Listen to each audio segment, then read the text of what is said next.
함께 읽기, 함께 공감하기. 낭독극장 온. 낭독극장 온 시작합니다. 고요한 밤, 거룩한 밤. 예수님의 탄생. 그때 하느님께서는 가브리엘 천사를 갈릴레아 지방 나자렛이라는 고을로 보내시어 다윗 집안의 요셉이라는 사람과 약혼한 처녀를 찾아가게 하셨다. 그 처녀의 이름은 마리아였다. 천사가 마리아의 집으로 들어가 말하였다. 은총이 가득하니여 기뻐하여라. 주님께서 너와 함께 계시다. 이 말에 마리아는 몹시 놀랐다. 그리고 이 인사말이 무슨 뜻인가 하고 곰곰이 생각하였다. 천사가 다시 마리아에게 말하였다. 두려워하지 마라, 마리아야. 너는 하느님의 총애를 받았다. 보라, 이제 내가 잉태하여 아들을 낳을 터이니 그 이름을 예수라 하여라. 그분께서는 큰 인물이 되시고 지극히 높으신 분의 아드님이라 불리실 것이다. 주 하느님께서 그분의 조상 다윗의 왕자를 그분께 주시어 그분께서 야곱 집안을 영원히 다스리시니 그분의 나라는 끝이 없을 것이다. 마리아가 천사에게 저는 남자를 알지 못하는데 어떻게 그런 일이 있을 수 있겠습니까? 하고 말하자 천사가 마리아에게 대답하였다. 성령께서 너에게 내려오시고 지극히 높으신 분의 힘이 너를 덮을 것이다. 그러므로 태어날 아기는 거룩하신 분, 하느님의 아드님이라고 불릴 것이다. 내 친척 엘리사벳을 보아라. 그 늙은 나이에도 아들을 잉태하였다. 아이를 못 낳는 여자라고 불리던 그가 임신한 지 6달이 되었다. 하느님께서는 불가능한 일이 없다. 마리아가 말하였다. 보십시오. 저는 주님의 종입니다. 말씀하신 대로 저에게 이루어지기를 바랍니다. 그러자 천사는 마리아에게서 떠나갔다. 예수 그리스도께서는 이렇게 탄생하셨다. 그분의 어머니 마리아가 요셉과 약혼하였는데 그들과 같이 살기 전에 마리아가 성령으로 말미암아 잉태한 사실이 드러났다. 마리아의 남편 요셉은 의로운 사람이었고 또 마리아의 일을 세상에 드러내고 싶지 않았으므로 남모르게 마리아와 파혼하기로 작정하였다. 요셉이 그렇게 하기로 생각을 붙였을 때 꿈에 주님의 천사가 나타나 말하였다. 다윗의 자손 요셉아, 두려워하지 말고 마리아를 아내로 맞아들여라. 그 몸에 잉태된 아기는 성령으로 말미암은 것이다. 마리아가 아들을 낳으리니 그 이름을 예수라고 하여라. 그분께서 당신 백성을 죄에서 구원하실 것이다. 주님께서 애언자를 통하여 하신 말씀이 이루어지려고 이 모든 일이 일어났다.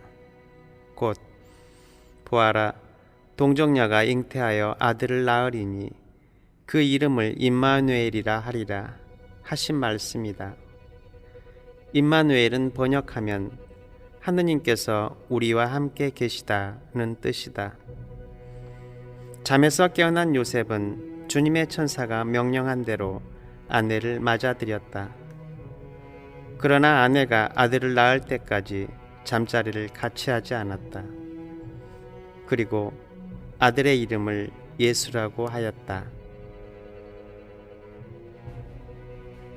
그 무렵에 마리아는 길을 떠나 서둘러 유다 산악 지방에 있는 한 고을로 갔다. 그리고 스가랴의 집에 들어가 엘리사벳에게 인사하였다. 엘리사벳이 마리아의 인사말을 들을 때 그의 태 안에서 아기가 뛰놀았다. 엘리사벳은 성령으로 가득 차 큰 소리로 외쳤다. 당신은 여인들 가운데에서 가장 복되시며 당신 태중의 아기도 복되십니다. 내 주님의 어머니께서 저에게 오시다니 어찌 된 일입니까? 보십시오.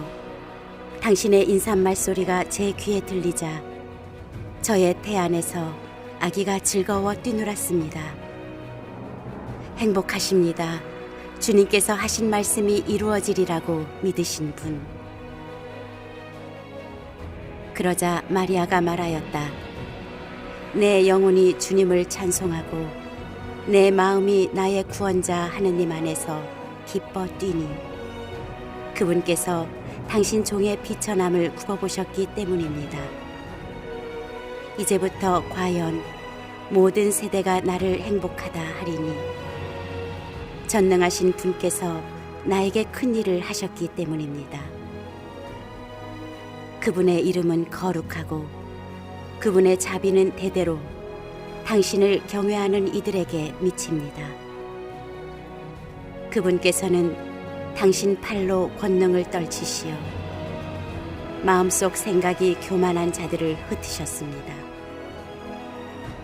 통치자들을 왕좌에서 끌어내리시고 비천한 이들을 들어 높이셨으며 굶주린 이들을 좋은 것으로 배불리시고 부유한 자들을 빈손으로 내치셨습니다.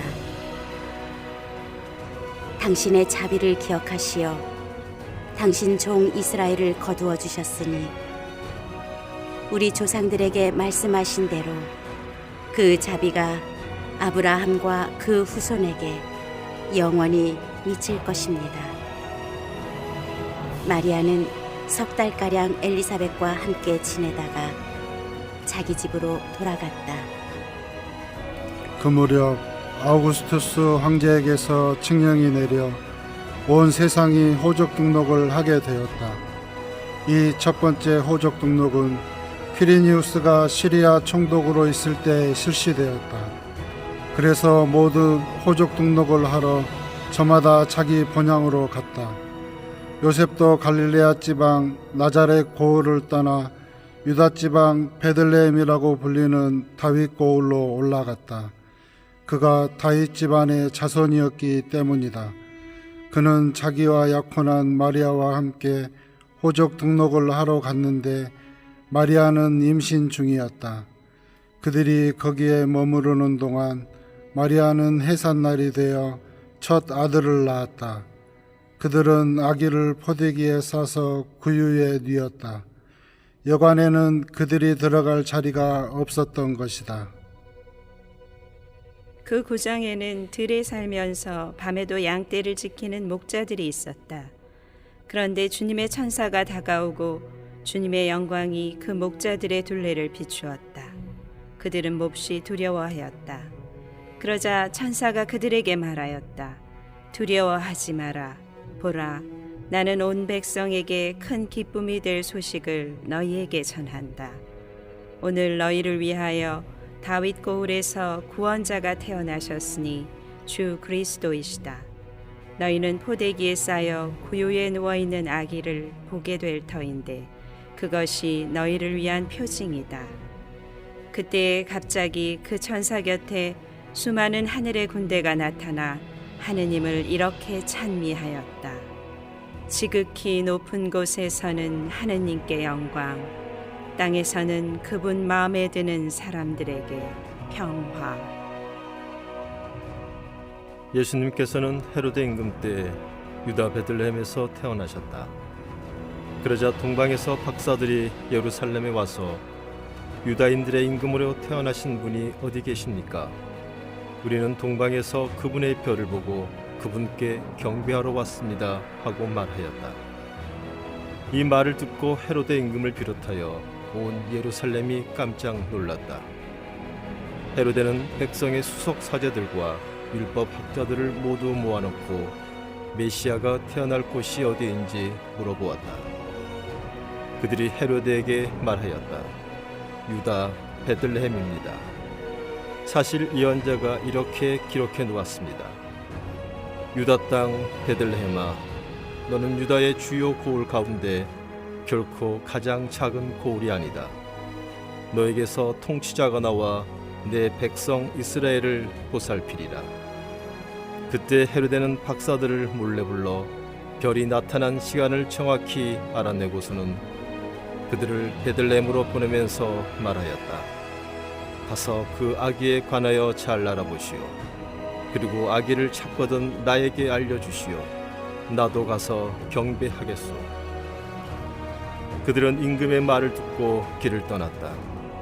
그러자 동방에서 본 별이 그들을 앞서가다가 아기가 있는 곳 위에 이르러 멈추었다. 그들은 그 별을 보고 더없이 기뻐하였다. 그리고 그 집에 들어가 어머니 마리아와 함께 있는 아기를 보고 땅에 엎드려 경배하였다. 또 보물 상자를 열고 아기에게 황금과 유향과 몰약을 예물로 드렸다. 그들은 꿈에 헤로데에게 돌아가지 말라는 지시를 받고 다른 길로 자기 고장에 돌아갔다.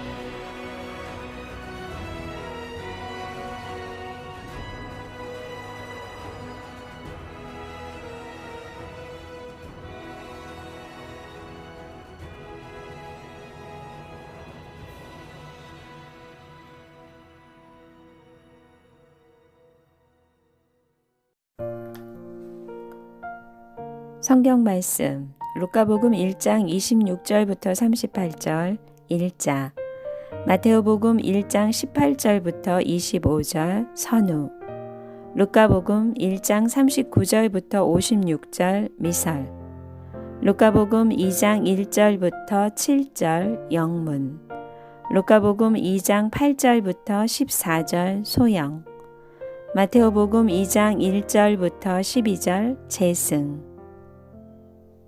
기쁜 성탄 되십시오.